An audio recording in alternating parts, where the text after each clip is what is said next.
सुप्रभात बच्चों, मैं नीलम सिंह आपकी हिंदी विषय की अध्यापिका।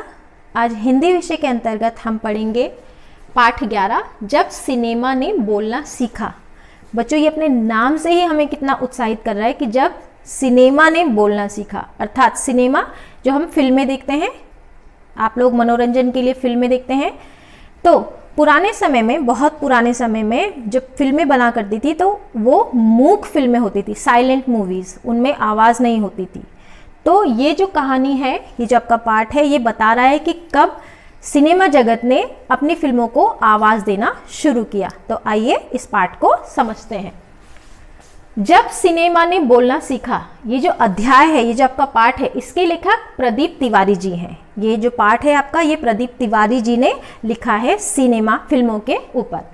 प्रदीप तिवारी जी ने इस अध्याय में सिनेमा जगत में आए परिवर्तन को उजागर करने की कोशिश की है। उन्होंने बताया है कि जो सिनेमा जगत है, जो हमारा ये फिल्म स्थान है, उसमें कैसे परिवर्तन हुए हैं।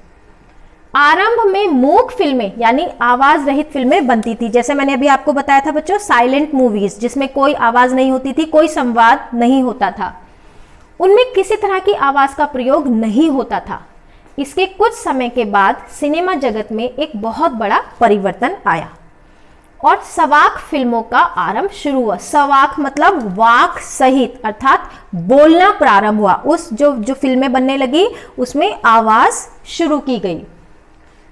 जैसा कि इस अध्याय के नाम जब सिनेमा ने बोलना सीखा के अर्थ से ही स्पष्ट होता है कि इस अध्याय में उस समय का वर्णन है जब सिनेमा में आवाज को शामिल किया गया।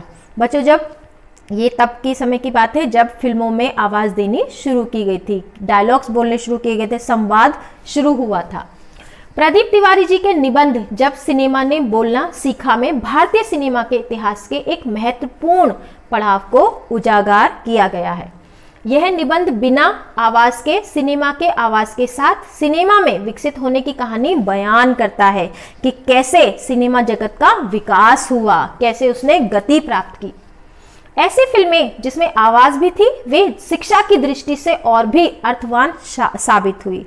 जब हम किसी चीज को सुनते हैं तो उससे हम शिक्षा लेते हैं। तो बहुत सी फिल्में, जो फिल्में पहले बना करती थी, उसमें हमें शिक्षा भी मिलती थी, क्योंकि अब लोग सुन सकते थे और फिल्म के मुख्य भाग में दी गई सीख को समझकर अपने जीवन में भी उतार सकते थे। जब वो फिल्में देखते हैं, डायलॉग सुनते हैं, उसमें अच्छी बातें कही जाती है, तो उससे क्या होता है, लोग उससे प्रेरणा लेते हैं कि हाँ, मुझे भी अपने जीवन में इस प्रकार के कार्य करके आगे बढ़ना है।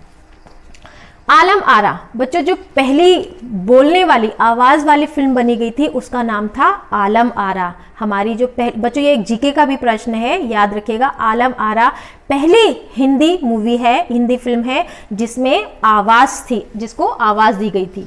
ये फिल्म 14 मार्च 1931 कब बनी थी? 14 मार्च 1931 को बनी। इसके निर्देशक अर्देशीर एम ईरानी थे। कौन थे? अर्देशीर एम ईरानी। इसके नायक विट्ठल तथा नायिका जुबैदा थी। अर्देशीर को इस फिल्म को बनाने के बाद भारतीय सवाक फिल्म का पिता कहा गया। जैसे हमारे देश में गांधी जी को सब प्यार से बापू कहते हैं, है ना, इसी प्रकार से ये जो इस फिल्म के जो निर्देशक थे अर्देशीर, उनको सवाक फिल्म का पिता, अर्थात बोलने वाली जो मूवीज बनती हैं जिसमें आवाज होती है, उनका पिता कहा गया, क्योंकि उन्होंने ही उसको निर्माण किया था।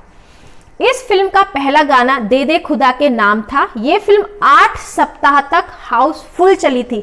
सोचिए बच्चों, इतना लंबा समय चलना, तो ये जाहिर सी बात है, क्योंकि उस समय जो कोई भी ऐसी फिल्म थी जिसमें कोई आवाज नहीं होती थी, कुछ नहीं, आपको सिर्फ साइलेंट मूवी देखना था, उनके हाव भाव समझने थे। उस समय पर ये जो मूवी आलम आरा जो पिक्चर थी वो बनी, और ये क्योंकि इसमें आवाज थी तो ये 8 सप्ताह तक ये फिल्म पिक्चर हॉल पर लगी रही। इस फिल्म में सिर्फ 3 वाद्य यंत्र प्रयोग किए गए थे। 3 वाद्य यंत्र। अगर आप आज के टाइम में देखें तो आप देखेंगे कि संगीत के लिए या किसी भी तरह का पार्श्व गायन के लिए आपको तरह तरह के यंत्रों का प्रयोग दिखता होगा, लेकिन उस समय जब ये मूवी बनी थी, ये पिक्चर बनी थी, तो उस समय सिर्फ 3 वाद्य यंत्र थे जिनका प्रयोग किया गया था। Alam Ara film fantasy film थी।